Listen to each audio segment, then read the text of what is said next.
Huge তবাহি যাকে বলে একদম। অলরেডি থামা 24 কোটি টাকার বক্স অফিস কালেকশন করে ফেলেছে। একদম গুগল খুললেই এটা পরিষ্কারভাবে ইন্ডিয়ান এক্সপ্রেসের মতন ট্রেড অ্যানালিসিস সেখান থেকে দিয়ে দিচ্ছে। বলিউডের আবার ট্রেডরা এত বেশি স্ট্রং, তাই বলিউডের কালেকশন দিতে কোনো অসুবিধাই নেই, কারণ বড় বড় ট্রেড রয়েছে, তারা 2 ঘন্টা আগে এটা পরিষ্কারভাবে করে দিয়েছে। Thamma box office collection day 1, Ayushmann Khurrana vampire comedy earns 24 crore। একদম গুগল খুললে ডে 1 কালেকশন দিয়ে দিচ্ছে। আচ্ছা, এবার আমরা স্যাকনিকের কালেকশনটা দেখে নেবো। স্যাকনিক কিন্তু ডে 1-এ সব একদম ডিটেলস করে দিয়েছে যে কোথা থেকে কিরকম কি কালেকশন হয়েছে। এক দিওয়ানি কি দিওয়ানিয়ত বলে আরেকটা সিনেমা বেরিয়েছে হর্ষবর্ধন রানের। সেই সিনেমাটা কিন্তু মানে ওই যে সিনেমাটা আগে যে একটা সিনেমা বেরিয়েছিল না, ভুলে গেছি আমি নামটা, খুব ভালো গান ছিল, খুব ভালো সিনেমাটাও ছিল। সেই সিনেমাটার রিলিজের পরে হর্ষবর্ধন রানের বেশ একটা ক্রেজ তৈরি হয়েছে, যে কারণে ওই সিনেমাটাও কিন্তু পাবলিক প্রচণ্ডভাবে দেখেছে। তো আসছে ওইসব বিষয়। তবে এখানে কিন্তু 24 কোটি টাকাই আর্লি এস্টিমেট এরাও কিন্তু দিয়েছে। ঠিক আছে, সব জায়গা থেকেই ট্রেডরা 24 কোটি টাকার আর্লি এস্টিমেটই বলছে। এবার কোথা থেকে কি হয়েছে, মর্নিং অকুপেন্সি ছিল কালকে 15%, আফটারনুন অকুপেন্সি ছিল 39.81, ইভিনিং অকুপেন্সি ছিল 42.91 এবং নাইট অকুপেন্সি ছিল 39.50। কালকে বুকমাই শো থেকে প্রায় 2.5 লাখের উপরে টিকিট সেল করেছে এই সিনেমাটা, হিউজ টিকিট সেল করেছে। এবং বিকেলের দিক করে মানে সন্ধে বিকেলের দিক করে থামা কিন্তু একটা বিরাট জায়গায় চলে গেছিল, এবং মুম্বাইয়ের ওভারঅল অকুপেন্সি রেটেড সব দিয়ে দিয়েছে। এরা দিয়ে দিয়েছে একদম। মুম্বাইয়ের 33% ছিল, ঠিক আছে, দিল্লি এনসিআরে 36, পুনেতে 21, দেখো পরিষ্কার পরপর সব দিয়ে দিয়েছে। কলকাতাতে 28, হায়দ্রাবাদে 34, ব্যাঙ্গালোরেতে 47, চেন্নাইতে 56, সুরাটে 21, জয়পুরে 52, চণ্ডীগড়ে 29, ভোপালে 42, লখনৌতে 51% অকুপেন্সি রেট ছিল। ঠিক আছে, এটা দারুণভাবে চলেছে। ঠিক আছে, থামা এটা বিরাটভাবে চলেছে। এবং থামা আবার তেলেগুতেও রিলিজ করেছে, সেখানেও আবার আলাদা করে তারও অকুপেন্সি রেট দিয়ে দিয়েছে, হিউজভাবে করেছে। যাই হোক, থামার ওভারঅল কালেকশন কিন্তু 40 বলছি 24 lakhs, এইটা হচ্ছে ব্যাপার।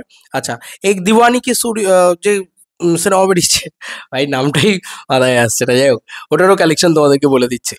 এটা স্যাকনিক জানিয়েছে 8.5 কোটি টাকার কিন্তু এটা ডে 1 ওপেনিং নিয়েছে। যেহেতু অন্য কোনো ছবি নেই, সে কারণে রাফ ডাটা হিসেবে এরা কিন্তু ইন্ডিয়া নেট কালেকশনটা জানিয়ে দিয়েছে। আর বাই দ্য ওয়ে বলে রাখি, এগুলো কিন্তু নেট কালেকশন। এবার তুমি থামার ক্ষেত্রে চলে এসো। এই 8 কোটি টাকার কালেকশনটা কিন্তু ভালো কালেকশন, হর্ষবর্ধন রানের জন্য ভালো কালেকশন, কারণ এই ছবিটার বাজেটই অত নয়। এই ছবিটা যদি 40-50 কোটি টাকা কালেকশন করে নেয়, আর সেটা আরামসে করেও নেবে হয়তো, বাস এই ছবিটা হিট হয়ে যাবে। তো এবছর কিন্তু দিওয়ালিটা বলিউডের জন্য বেশ ভালোই কাটলো, তাই না? তো এবার যদি আমি থামার ক্ষেত্রে চলে আসি, 140 CR মতন ইয়ে রয়েছে, বাজেট রয়েছে সিনেমাটার। তো এই সিনেমাটা কিন্তু ডে 1 যে ওপেনিংটা নিয়েছে সেটা খুব ভালো ওপেনিং, এটা নিয়ে কোনো সন্দেহই নেই। মানে 24 CR এর ওপেনিং। এবার এটাকে 30 CR দেখাবে ম্যাডক, 6 কোটি টাকার জল ওরা মেশাবেই, এটা তো শিওর। বাট একটা জিনিস আমি আগেও বলছি যে কর্পোরেট বুকিং করে কিন্তু কোনোদিন রাজা হওয়া যায় না, কর্পোরেট বুকিং করে কিন্তু কোনোদিন মানে জেতাও যায় না। এটা হচ্ছে সত্যি কথা। তোমাকে দর্শককে সিনেমাটা দেখতেই হবে। দর্শক যে সিনেমাটা দেখতে গেছে তার কি প্রমাণ তুমি পাবে জানো? শুধু বুক মাই শো দেখে তোমার প্রমাণ নিতে হবে না। দর্শক সিনেমাটা দেখতে গেছে, সব থেকে বড় প্রমাণ কি জানো? এই যে সোশ্যাল মিডিয়া, ইউটিউব, বিভিন্ন জায়গায় এই ফ্যান থিওরি ঘুরছে, ওই যে শক্তিশালিনীকে দেখানো হয়েছে ওইভাবে, আমরা তো দেখতেই পাইনি। সিনেমা শুরুর আগে শক্তিশালিনী টিজার দেখিয়েছে, তো শক্তিশালিনী টিজার দেখিয়েছে, অ্যানাউন্সমেন্ট টিজার, তারপরে তোমার কোথায় কার ক্যামিও রয়েছে, কোথায় মানে ভেরিয়াকে দেখানো হয়েছে, কোথায় একে দেখানো হয়েছে, সার্কাটাকে দেখানো হয়েছে।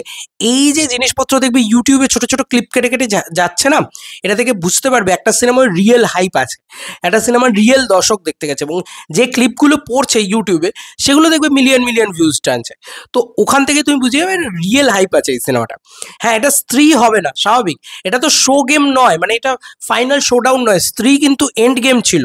এটা কিন্তু বুঝতে হবে যে ওই পুরো ইউনিভার্সের 3-2 হচ্ছে একটা এন্ড গেম ছিল।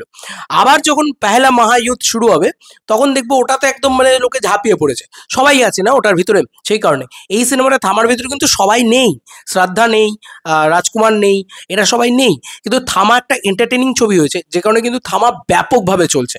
এইটা হচ্ছে সব থেকে বড় কথা।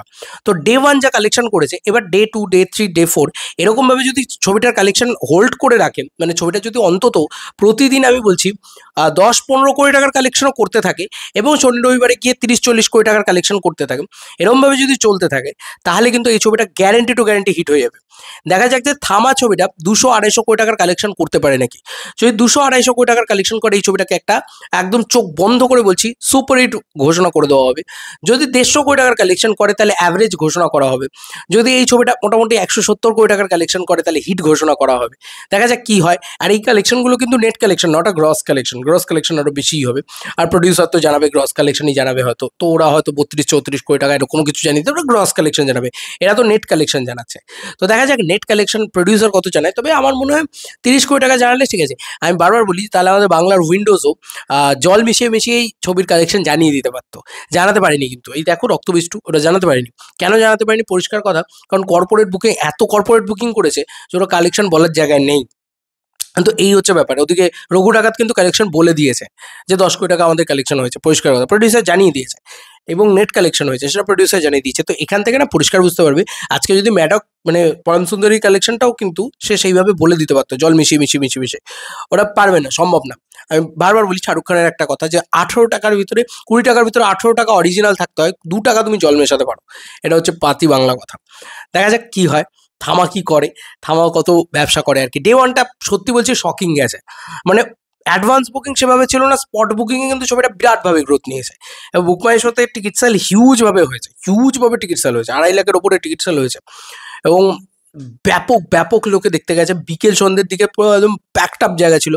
আমি তো কালকে বলছিলাম, কালকে বিকেলবেলা তো খবর করছিলামই যে কলকাতা শহরে পুরো ইয়েলো কার্ডের ঝড় নেমে গেছে কালকে, যেন এরকম একটা ব্যাপার হয়েছিল কালকে। খুব ভালো লাগছে। তবে হ্যাঁ, আমি একটা কথা স্পেশালি বলতে চাই, ভুলভুলাইয়া 3 যে লেভেলে ব্যবসা করেছে সেই লেভেলে কি ব্যবসা করতে পারবে থামা? এখন সেটাই সব থেকে বড় দেখার বিষয়।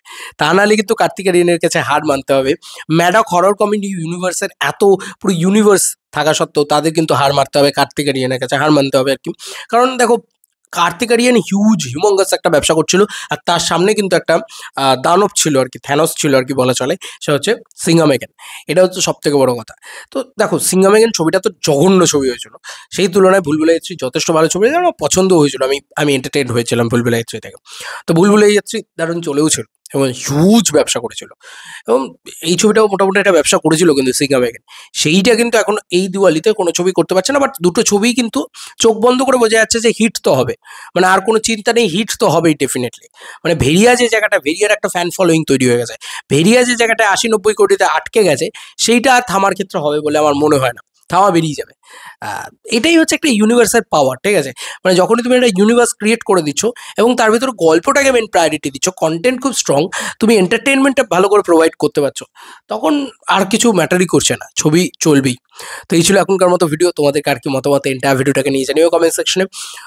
আমি সত্যি বলছি হর্ষবর্ধন রানের জন্য ভালো লাগছে যে সেও এবার হিট দিতে শুরু করেছে একটার পর একটা। ছবিটা ভালো খারাপ আমি জানি না, দেখিনি।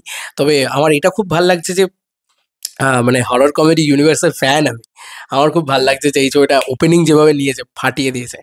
এরপরে তো এখন দেখো এরপরে হচ্ছে পাবলিক ওয়ার্ড অফ মাউথ। এই জিনিসটা সবথেকে বড় জিনিস। পাবলিকের যদি ভালো লাগে ছবি আরও চলবে, পাবলিকের যদি ভালো না লাগে ছবি চলবে না। That's it. চলো বন্ধুরা, নতুন কোনো ভিডিওতে দেখা হবে, বাই।